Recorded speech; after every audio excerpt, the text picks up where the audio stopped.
We started off today's journey in the warehouse.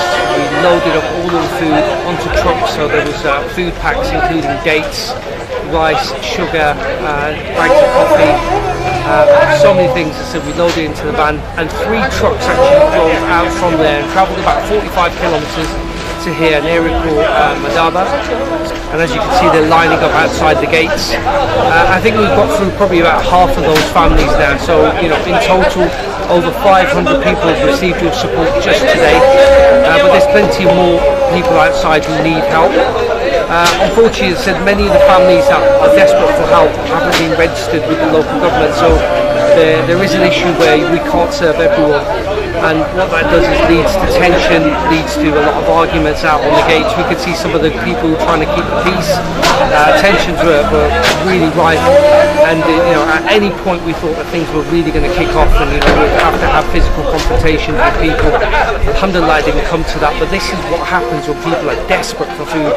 You know, people every day. Could you imagine not having food for your family, not having food for your children, water, and then, you know, coming to a place where you can see food being distributed, but because you're not on a register, the food is not going to come your way.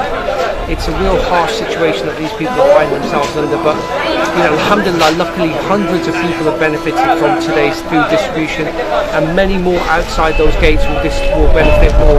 What we need from yourself are more donations so we can help the people that came here. And I just want to give you an example of some of the people that we were able to serve today. We had a family who travelled all the way from Syria just for food.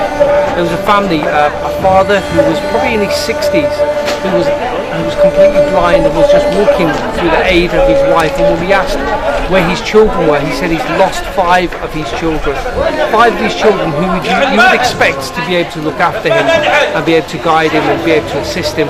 And now all that's left is him and his wife.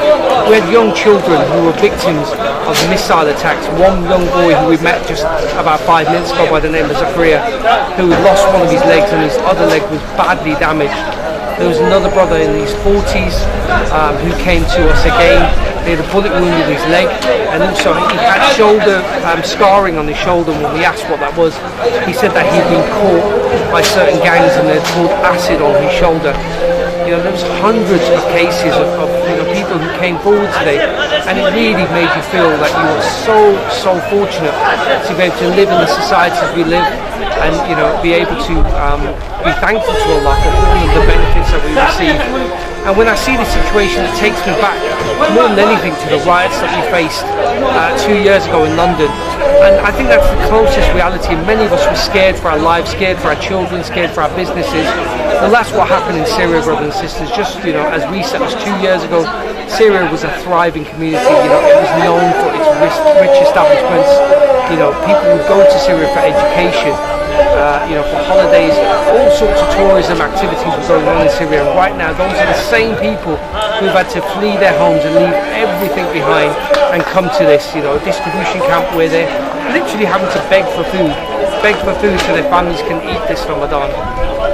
Brothers and sisters, we're in a very beneficial position today. So fortunate we're able to provide for these people. So on the Day of Judgment, when Allah asked us, what did we do for His creation? What did we do for His people? We can say, oh Allah, we were there. We were able to provide for your people, inshallah. And the blessing is not just for them, but for ourselves as well. You know, for those who are the ones that help to open a fast of another person, it's like he gets the reward of fasting without taking the fast away from the person fasting as well. So today was really just our first initial response of helping these people in Jordan today. Syrian refugees have travelled over the border into Jordan, and what we propose to do right now is just give them the bare necessities that they need. So that's food, water, and a bit of shelter.